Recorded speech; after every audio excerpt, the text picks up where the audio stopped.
মাদক ধূমপান।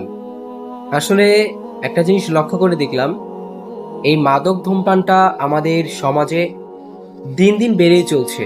সম্মানিত প্রিয় ভাই এবং বোন, আসলে আমরা এই মাদক ধূমপানটা আমরা কিভাবে বর্জন করতে পারি, ইনশাআল্লাহ তাআলা এই সম্পর্কে আলোচনা করার চেষ্টা করবো ইনশাআল্লাহ।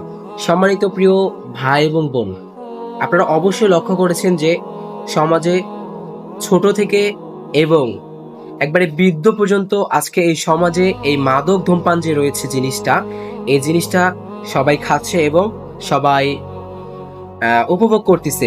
সম্মানিত প্রিয় ভাই এবং বোন, এটা আসলে মানুষ আবেগের জন্য খায় এবং মানুষ বলে যে কেউ কষ্ট পেলে এবং কেউ যদি কাউকে কষ্ট দেয় তাহলে এই মাদক ধূমপানটা তারা সেবন করে থাকে। তা আমি বলবো আপনাদেরকে, আল্লাহ তাআলা যে আপনাদেরকে সৃষ্টি করলেন, আল্লাহ তাআলা কি পৃথিবীতে সৃষ্টি করার পর আপনাদেরকে বলেছিলেন যে মাদক ধূমপান এগুলো খাওয়ার জন্য? আল্লাহ তাআলা তো আপনাদেরকে এগুলো কখনোই বলেনি। তাহলে সম্মানিত প্রিয় ভাই, আপনি কেন খাচ্ছেন? আপনি কেন খাচ্ছেন? একটু কি কখনো চিন্তা করে দেখেছেন? আমাদের কখনো চিন্তা আসেনি এবং আমরা যারা যুব সমাজ রয়েছি আমরা কখনো চিন্তা করি না। সম্মানিত প্রিয় ভাই, দিনী ভাই, আপনাদের কাছে আমার অনুরোধ থাকবে, আপনারা সকলেই এই মাদক ধূমপান থেকে সরে আসুন। কেননা আল্লাহ সুবহানাহু ওয়া তাআলা বলেছেন, আহাল্লাল্লাহা বাইআ ওয়া হারামাল হারাম।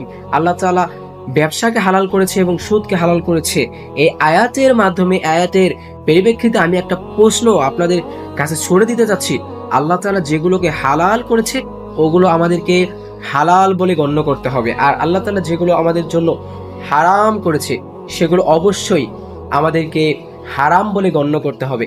সম্মানিত প্রিয় ভাই এবং বোন, এই মাদক ধূমপান আমাদের জন্য আল্লাহ তাআলা একেবারে নিষেধ করে দিয়েছে, যেটা বলার মতো নয়। আল্লাহ তাআলা বলেছে তোমরা হারাম খেও না, হালাল খেয়ে বেঁচে থাকো। যদি একটু একটু খাও হালাল, তাও ওইটা দিয়েই সন্তুষ্ট থাকো, কিন্তু হারামের মধ্যে কখনো যেও না। সম্মানিত প্রিয় ভাই এবং বোন, এখন দেখা যাচ্ছে যে আমাদের পৃথিবীতে দেখা যাচ্ছে অসংখ্য লোক, অসংখ্য মানুষ আজ এই হারামের ভিতর পড়ে আছে, এই মাদক দ্রব্য, এই মাদক ধূমপানের মধ্যে পড়ে আছে। তাদের উদ্দেশ্য বলবো, আল্লাহ তাআলা যেগুলো বর্জন করতে বলেছে সেগুলো অবশ্যই আমাদের বর্জন করতে হবে। আল্লাহ তাআলা আমাদের সবাইকে এই কথাগুলো মেনে চলার তৌফিক দান করুন। সকলে বলি আল্লাহুম্মা আমিন।